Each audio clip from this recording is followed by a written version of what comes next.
สบายดีทุกคนสบายดีบรรยากาศน้ำเสาอยู่หนองแท่งคำมิระบุรีบรรยากาศน้ำเสาทุกคนเอ้ยพุ่นนะเมฆลอยหลังพุดก็จะเป็นภูเขาประมาณนี้โอ้น้ำคือแดงแท้หลังจากที่ว่าพายุเริ่มจางลงเนาะเขาก็มีโอกาสมาวิ่งแล่นออกกำลังกายเก็บภาพบรรยากาศอยู่หนองแท่งคำเด้อทุกคนเด้อหนองแท่งคำพุ่นทำหลังจากที่ว่าน้ำท่วมบาง3 มื้อคือหลังหันทุกคนเขาก็สิมาเห็นวิวที่สวยงามคือเก่าคือเดิมเนาะจากน้ำลดเหลือแต่มุมนั้นที่เพิ่นเอากระสอบทรายมาเลี้ยงเป็นยาวเลยกันน้ำล้นน้ำท่วมเนาะแต่มันก็ท่วมไปแล้วแหละช่วงนี้ครับ อยู่ในภาวะปกติแล้วแต่ก็ยังบ่ปกติปานใดทุกคนเนาะน้ำก็ยังล้นตลิ่งเนาะทางฝั่งเซกอกน้ำใหญ่หนุนเนาะช่วงนี้ถึงฝนจะหยุดแต่ว่าการสัญจรทางเลข 28A ออกไปหน้าบ่อก็ยังอยู่ในวิกฤตอยู่ซะทุกคนเนาะยังบ่สามารถสัญจรได้เก็บภาพบรรยากาศโอ้น้ำเป็นสี สีหยังเขาเอิ้นสีเหลือง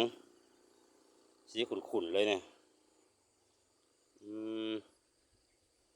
ออกสีขี้ตมเลยสิว่าสีน้ำตาลก็บ่แม่นสีครีมหรือสีหยังแหละเลยบ่เห็นน้ำใสเลยบ้านนะเพราะน้ำป่าไหลลงมาแต่ภูเขาเนาะมันก็เห็นให้น้ำเป็นสีออกแดงๆหรือออกขาวขุ่นบรรยากาศหลังเขาประมาณนี้เด้อทุกคนเด้อกายมาผ่านมาเห็นนั่นดอกลิ้นไม้หล่นก็เลยเก็บเอาจะเป็นศาลาอยู่หน้าบ่อสำหรับมาเดินมาอย่างเซลฟี่เนาะประมาณนี้โอ้ยาจะมีห้างมินิมาร์ทตัวนี้เหมาะอยู่ได้ในลำมาต่างอย่างนี้เวลามีกิจกรรมงานต่างๆเพื่อจะมาเห็นอยู่นี่เนาะโดยเฉพาะเมนบางหันเนาะงานนี่ยังนี่เพิ่นมาพรมาอย่างนี้มาเปิดพิธีอยู่นี่นะกิจกรรมกลางแจ้งจะมาทำอยู่นี่เนาะประมาณนี้เซลฟี่1 บาททุกคนประมาณงามขนาดเลยโอ้เห็นมุมเป็นหลังเขางามขนาดเลย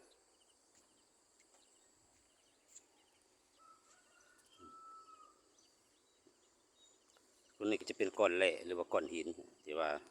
หัวเจาะติดคาอยู่นี่คนก็เลยมาวางไว้โซ่ไว้หรือตั้งแสดงไว้เนาะแข่งทางอื่นคนทางไกลมาเห็นในย่างก็สิว่าอันนี้คือหัวเจาะที่ว่าเป็นเจาะสำรวจให้ธาตุแล้วมันขาดค่าหรือจังใดนั่นแหละก็เลยเอามาวางไว้เพื่อเป็นสัญลักษณ์หรือว่าเป็นให้คนหับชมเนาะผมมาเที่ยวเมืองวิระบุรีก็เสียมาเห็นเนาะอยู่จุดริมฝั่งหนองสะบ่อแทงคำจุดนี้ย่ำนี่ก็สิโหกแน่เนาะเพราะว่าหญ้าลายฝนตก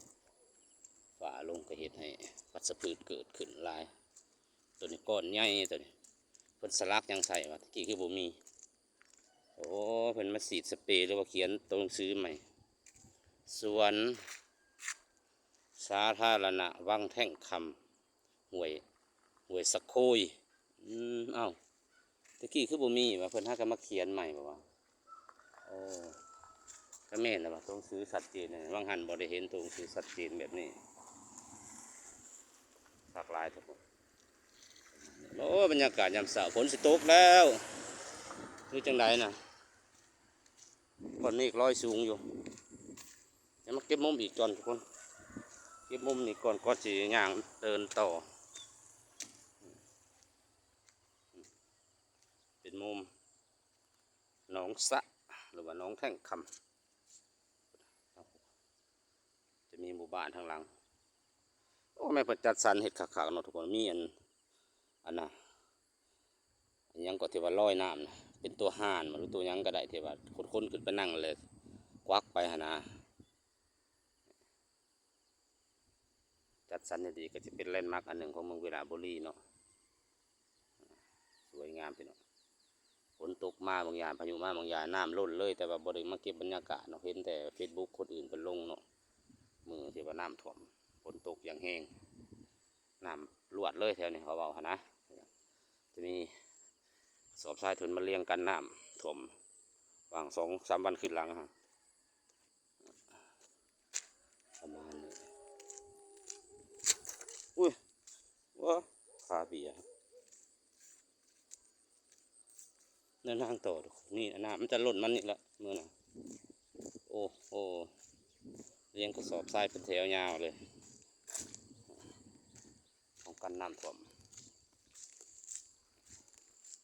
กระติย่างเดินทางต่อไปเลยทุกคนเนี่ยเมื่อพูดโขกปลาบันพุ่งคำพอละย่างออกกำลังกายเนี่ยเหมือนเช้าเหมือนบ่ได้ไปเวียกน้ำท่วมทางพี่น้องเอ้ยไปเวียกกับบ่ได้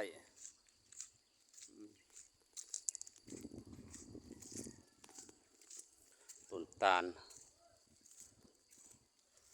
ที่เป็นสวนเก่าสวนอาหารอย่างไรทำเลหมองเหมาะอยู่ซาเบิงต้นสังก็มีกกสังสาวเก็บกูระเบิดกำลังไปเห็นดิโอเคกันเด้อทุกคนเด้อโอเคก่อนเดี๋ยวขออนุญาตลงคลิปลงเพียงเท่านี้ก่อนพบกันใหม่คลิปหน้าก็แล้วกันขอบคุณขอบใจสำหรับผู้เข้ามารับชมเด้อทาง TikTok ก็พร้อมกันเนาะโอเคในคลิปภาพบรรยากาศสำเนีก่อน